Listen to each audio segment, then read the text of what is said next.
आज का विषय है योग, ध्यान, मेडिटेशन और इसमें निराकारी अवस्था। कौन सी अवस्था? निराकारी अवस्था।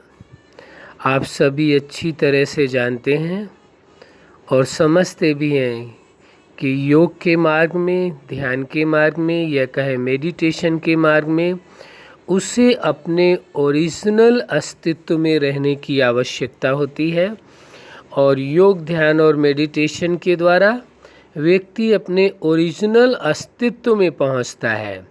ये समझना आवश्यक है कि निराकारी अवस्था है क्या। देखने में संसार जगत में जो कुछ दिखाई दे रहा है, हमें आपको ऐसा प्रतीत हो रहा है कि ये सब कुछ मौजूद है, सामने दिखाई दे रहा है, लेकिन उसके मूल अस्तित्व को यदि समझने की कोशिश करें, जानने की कोशिश करें, तो ऐसा लगेगा जो चीज़ें सामने दिखाई दे रही हैं वास्तव में वो दिखने में तो वैसी हैं, लेकिन उनके जो मूल रूप है वो उससे कुछ अलग हैं। जैसे शरीर के बारे में सोचने की आवश्यकता है कि ये शरीर कैसे इसका निर्माण है। कहने में ये आता है प्रकृति के 5 तत्वों से निर्मित है, लेकिन प्रकृति के जो ये 5 तत्व हैं वो मूलतः किस रूप में है? यह शरीर को देखा जाए किस रूप में है? दूसरी दृष्टि से यदि आप देखते हैं तो आप पाएंगे ये अणुओं और परमाणुओं का एक तरह से समूह है, एक पुंज है। ये अणु और परमाणु ये सब मिल कर के ही इन्होंने इसकी संरचना की है। तो परमाणुओं का और अणुओं का एक समूह मात्र है, इससे ज़्यादा कुछ भी नहीं है। यदि मूल रूप में इसके जा कर के आप देखना चाहेंगे तो स्पष्ट आपको ये प्रतीत होगा कि ये शरीर भी दिखने में साकार है। एक्चुअल में ये साकार केवल आँखों से दिखाई देने में तो है, लेकिन मूल रूप में यह भी परमाणुओं और अणुओं का समूह है, इसलिए ये भी निराकार है। उनका भी कोई ऐसा आकार स्थूल आकृति जैसी नहीं है। तो ये भी वास्तविकता है और इसे स्वीकार कर लेना चाहिए। जो सच्चाई है, जो पूर्ण सत्य है, उसके बाद आप देखते हैं, शरीर के बाद आप देखने की कोशिश करें जो चेतना है उसका भी स्वरूप कैसा है।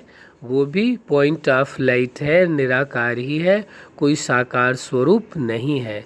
इसके अलावा जो तीसरा आपने देखा था अपना स्वरूप, वो कौन सा है? वो है प्रकाशमय स्वरूप। प्रकाश का शरीर जिसे कहा गया है या सूक्ष्म शरीर जिसको कहते हैं, तो वह जो प्रकाशमय शरीर है, तो प्रकाशमय शरीर वो भी इसी प्रकार है। तो तीनों ही आप देखेंगे, चाहे स्थूल रूप है वो अपने मूल रूप में निराकार में है, और जो सूक्ष्म शरीर है वो भी निराकारी है, और जो मूल रूप है चेतना का पॉइंट ऑफ लाइट वो है ही निराकार। तो तीनों ही सत्ताएं आप ये देखेंगे निराकार ही रूप में हैं। फिर उसके बाद आप देखेंगे अखिल ब्रह्मांड के अंदर, पूरे ब्रह्मांड के अंदर जो भी संरचनाएं हैं वो आप स्वीकार करेंगे, यही समझेंगे कि सब अणुओं का और परमाणुओं का एक समूह मात्र है। सब उसी से ही संरचना है। जो कुछ स्थूल चीज़ें दिखाई दे रही हैं या सूक्ष्म जो भी चीज़ें आपके सामने दिखाई दे रही हैं, वो सब अणुओं और परमाणुओं का एक समूह मात्र है। इससे ज़्यादा और सब में ये समान रूप में पाए जाते हैं। क्या पाए जाते हैं? सबके अंदर ये समान रूप में पाए जाते हैं। अब अणुओं को और परमाणुओं को और विभक्त करो, उनके और छोटे रूप आ जाएंगे, लेकिन वो सब उसी रूप में ही पाए जाएंगे।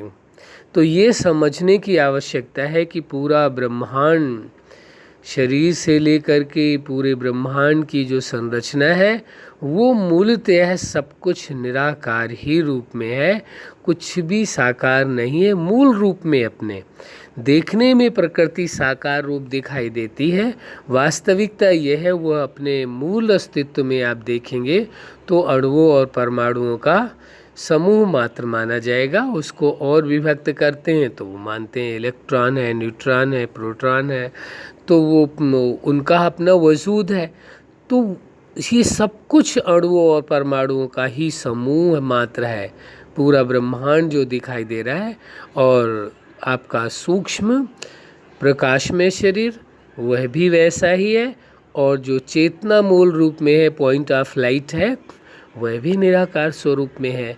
तो आप ये देखेंगे कि सब कुछ मूलतः निराकार ही रूप में है।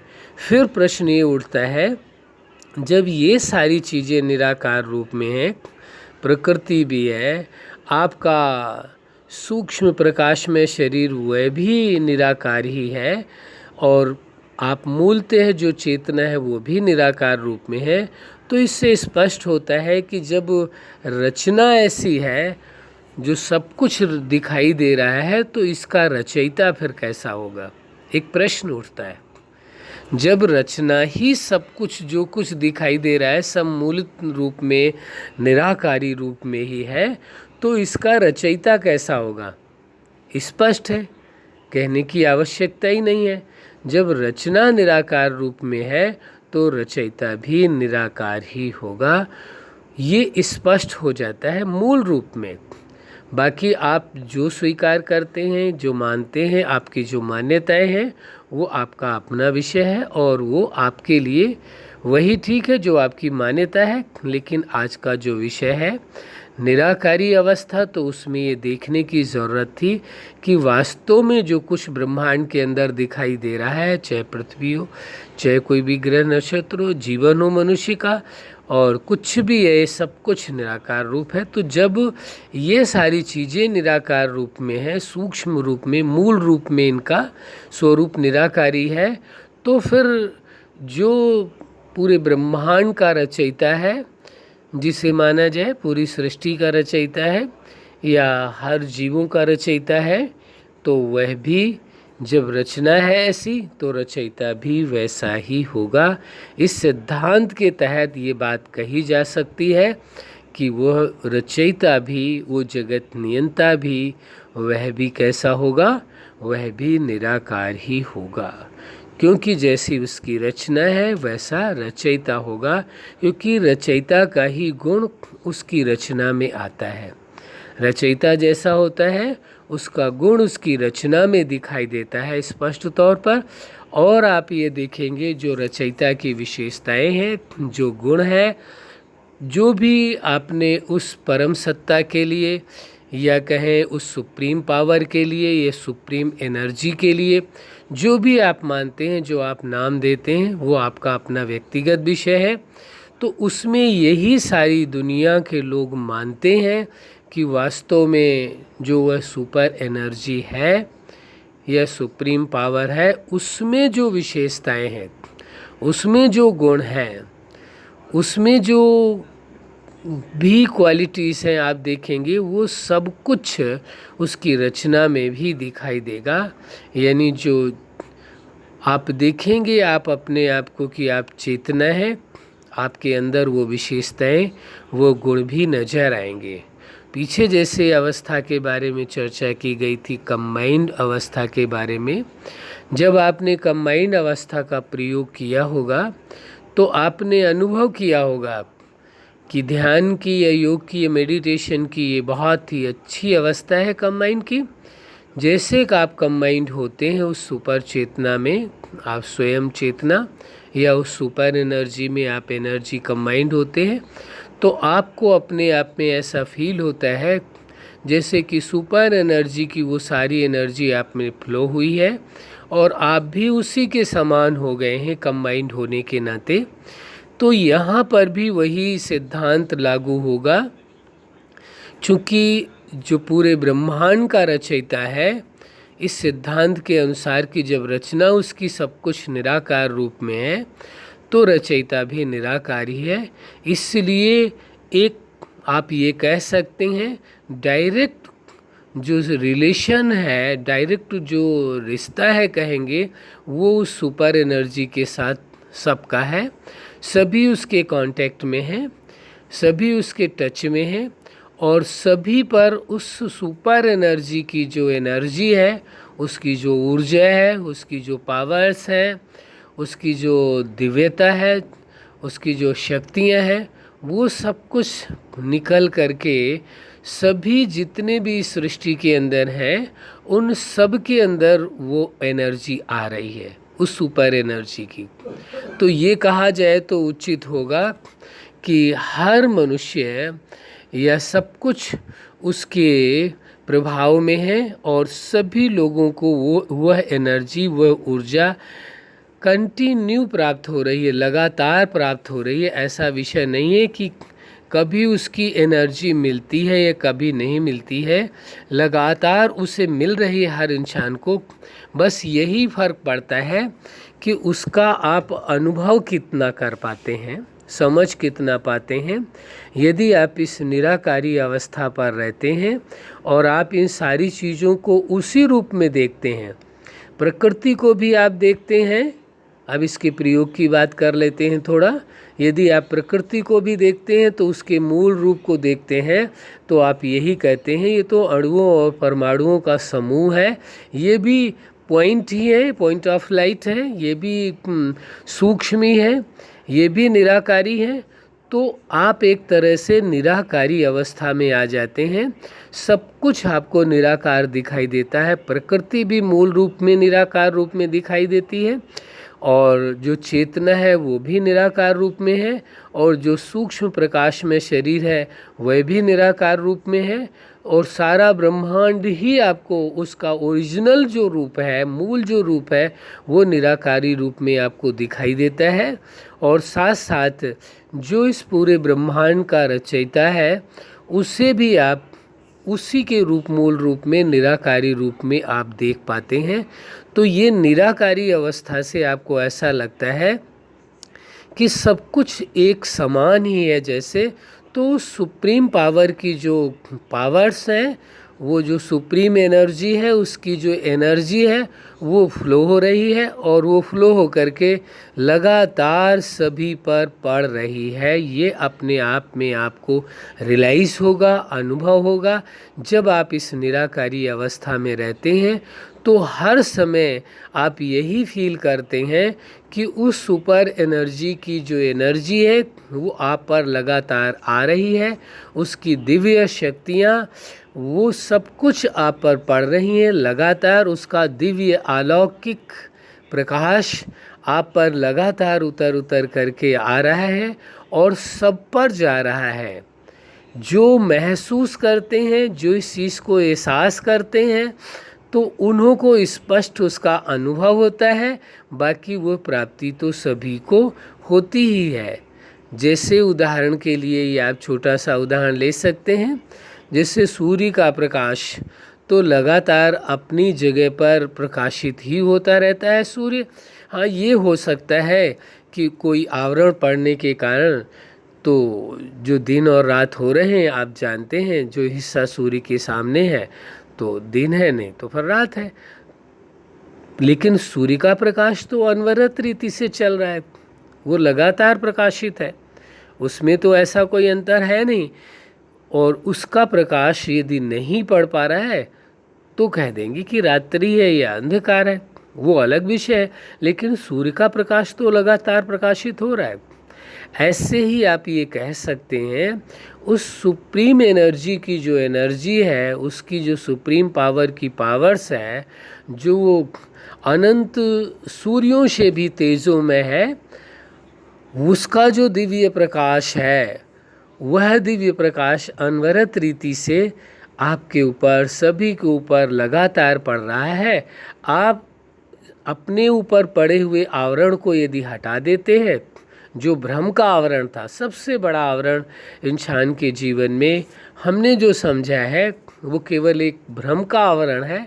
जैसे ही आप इस भ्रम के आवरण को अपने ऊपर से हटाते हैं तो आपको ऐसा लगता है कि वो जो सुप्रीम एनर्जी है, जो सूर्यों से भी, अनंत सूर्यों से भी तेजों में है ऊर्जा के मामले में, उसका जो दिव्य प्रकाश है, वह दिव्य प्रकाश, अलौकिक प्रकाश, वह आपके ऊपर अनवरत रीति से पड़ रहा है, आ रहा है। आप उस एक तरह से उस दिव्यता के प्रकाश के आगोश में हैं, उसी में ही समाये हुए अपने आप को ऐसा फील करने लगते। कब?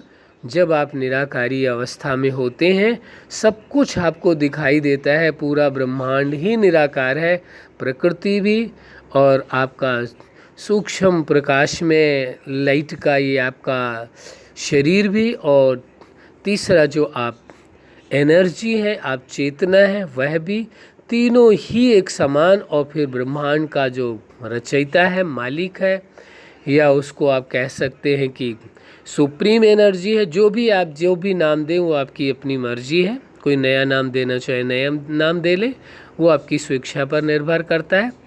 तो सब कुछ तो एक ही समान है, सब कुछ निराकारी है। तो एक समान होने के नाते आपको ये एहसास होता है, आपको ये अनुभव होता है कि आप कोई साधारण नहीं है, आप विशेष हैं।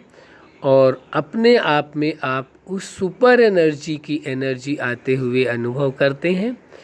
उसका दिव्य प्रकाश, दिव्य आलोक आपको अपने जीवन में अनुभव होता है, और अंदर से आप, अंतःकरण आपका बहुत ही प्रफुल्लित होता है, आनंदित होता है। आपको ऐसा लगता है कि उस सुपर एनर्जी में जो विशेषताएं हैं, अनंत विशेषताएं हैं। और सबसे बड़ी जो विशेषता, जहाँ तक हमने समझा है, जाना है, अनुभव किया है, एक ही बात की चर्चा अभी करते हूँ तो बहुत सारी विशेषताएं हैं, वो है प्रेम। क्या चीज़ है? प्रेम।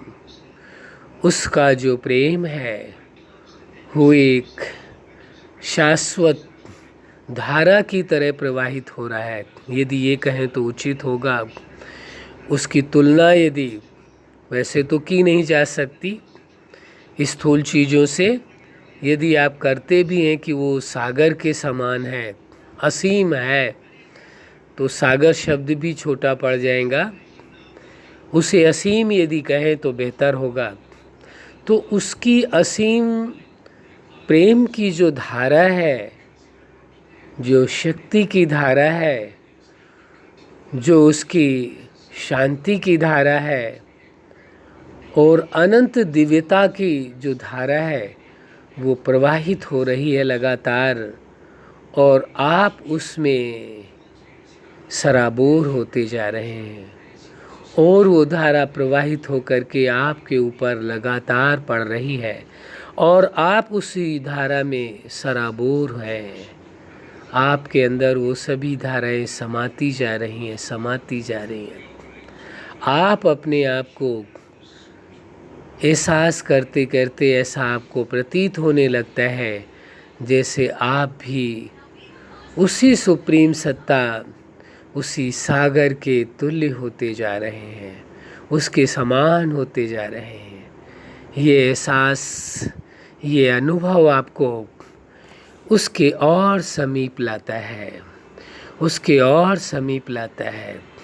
और समीप आते आते एक पल आपके जीवन का वह आता है जब आप अनुभव करते हैं कि आप जैसे उस सुप्रीम सत्ता, उस दिव्य सूर्य और उस सागर के समान होते जा रहे हैं, समान होते जा रहे हैं, समान होते जा रहे हैं। दिव्यता का सूर्य आप बनते जा रहे हैं। आप वास्तव में उसके समान सागर हो गए हैं, और आपसे भी उसी प्रकार वह दिव्यता की, वह प्रकाश की, वो शांति की, वो शक्ति की धारा प्रवाहित हो रही है और पूरे ब्रह्मांड में जा रही है। हर जीव आपसे प्रकाशित हो रहा है, आनंदित हो रहा है, और प्रेम की अविरल धारा आपके ऊपर आ रही है। ये कहें तो और उचित होगा, पूरे ब्रह्मांड में उसकी प्रेम की अविरल धारा पड़ रही है। सभी उसे प्रेम से सराबोर है, उसी के प्रेम में समाये हुए हैं, और आप उस प्रेम का परम सुख, परम आनंद का अनुभव कर रहे हैं, परमानंद अवस्था का अनुभव कर रहे हैं। आप ये महसूस कर रहे हैं अपने आप को कि वास्तव में जैसे आप में और उस सुप्रीम सत्ता में समानता होती जा रही है। आप एक समान होते जा रहे हैं, धीरे धीरे समीप आते आते कंबाइंड हो कर के एक जैसे हो गए हैं। ये एहसास, ये अनुभव आपको आपकी संपूर्णता का एहसास कराता है, आपको निराकारी अवस्था का अनुभव कराता है। आप ये अनुभव करते हैं अपने जीवन में कि आप संपूर्ण निराकारी अवस्था में हैं। सब कुछ जैसे जो सुप्रीम सत्ता के द्वारा सभी को अनुभव हो रहा है, पूरा ब्रह्मांड ही प्रकाशित होता जा रहा है, आनंदित होता जा रहा है, प्रेम में प्लावित होता जा रहा है। ऐसा आपको वह मनोरम, वह सुंदर एहसास होता है। अच्छा, आप अपने जीवन में सफलता के शिखर तक पहुँचें और योग, ध्यान और मेडिटेशन की संपूर्ण निराकारी अवस्था का अनुभव करें और आपको अपने आप में पूर्णत्व का बोध हो। यही हमारी हार्दिक शुभकामना है। सदा खुश रहें, मुस्कुराते रहें। धन्यवाद।